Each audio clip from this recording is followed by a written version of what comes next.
Hello and welcome to you once again. एक बार फिर से आप सभी का स्वागत है। नई वीडियो के साथ हम लोग आज आए हैं।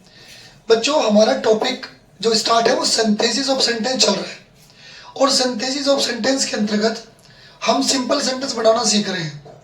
तो सिंपल सेंटेंस में हमने जब बनाना सीखे उसमें एक किया अब तक हमने प्रेजेंट पार्टिसिपल का यूज़, फिर हमने किया था पास्ट पार्टिसिपल का यूज़ और आज हम यूज़ करने वाले हैं परफेक्ट पार्टिसिपल। तो देखो बच्चों, परफेक्ट पार्टिसिपल आपका केवल 2 ही सेंटेंस में कंप्लीट हो जाएगा। 2 सेंटेंस है, दोनों को ध्यान से करना है, चाहो तो नोट बना लीजिएगा। देखो, परफेक्ट पार्टिसिपल, पहली बात ये क्लियर कर दूं कि परफेक्ट पार्टिसिपल का प्रयोग तब किया जाता है जब दोनों सेंटेंस का सब्जेक्ट सेम हो। जब दोनों सेंटेंस का सब्जेक्ट सेम हो, डन। पहली शर्त तो ये है। देखो, आई कंप्लीटेड द बुक, मैंने अपनी किताब को समाप्त किया या मैंने किताब को कंप्लीट किया। आई put it on the table, मैंने इसको मेज पर रखा। अगर दोनों सेंटेंस का सब्जेक्ट सेम है और एक काम खत्म करने के कुछ समय के बाद, ऐसा नहीं एक काम के तुरंत बाद, नहीं, एक काम के कुछ समय के बाद दूसरा काम किया गया हो तो क्या करते हैं? एक बार और देखो, अगर एक कार्य के बाद दूसरा कार्य किया गया हो तो हम जब भी सिंपल सेंटेंस बनाएंगे पहले सेंटेंस के सब्जेक्ट को काट देंगे और इसकी जगह लगा देंगे हैविंग प्लस वर्ब की थर्ड फॉर्म। एक बार और देखो, दोनों सेंटेंस का सब्जेक्ट सेम है, एक काम समाप्त करने के बाद दूसरा काम हो रहा है, तो क्या करेंगे? पहले सेंटेंस का सब्जेक्ट काट देंगे और इसकी जगह लगा दिया हैविंग और हैविंग के साथ वर्ब की थर्ड फॉर्म। बाकी जो भी सेंटेंस में बच रहा है सब लिख देंगे। सेकंड सेंटेंस भी अपना सेम लिख देंगे, कुछ नहीं काटना। डन। तो देखो, आई को हमने काट दिया, या लिखा having, having completed, third form इसकी क्या है? कंप्लीटेड ही है,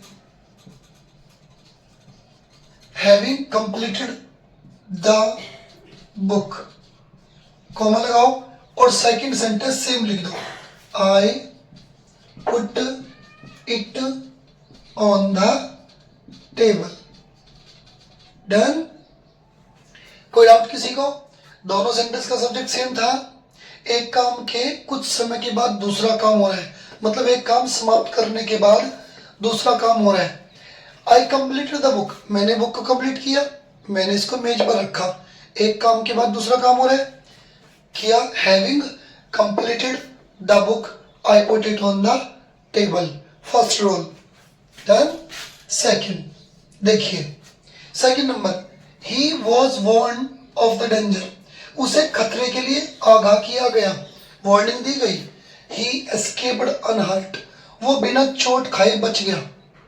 अब देखो भाई, सेंटेंस में दोनों सेंटेंस का सब्जेक्ट तो सेम ही है, क्योंकि बात मैंने क्लियर कर दी, परफेक्ट पार्टिसिपल में दोनों सेंटेंस का सब्जेक्ट सेम होता है। लेकिन बच्चों, इस सेंटेंस में और इसमें अंतर देखोगे, यहाँ पहले सेंटेंस में is am are was verb के बाद थर्ड फॉर्म है।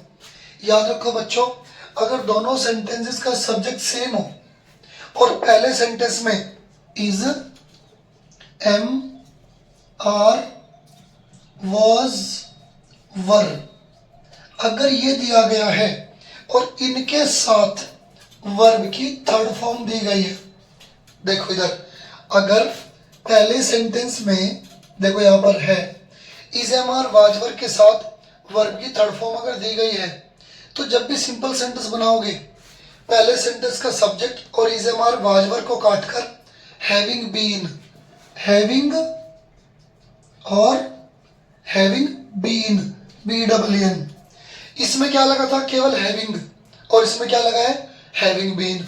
तो पहले सेंटेंस का सब्जेक्ट और is am are was verb को काटकर हैविंग बीन का यूज करेंगे, हैविंग बीन, बाकी सब सेम लिख दो, वार्न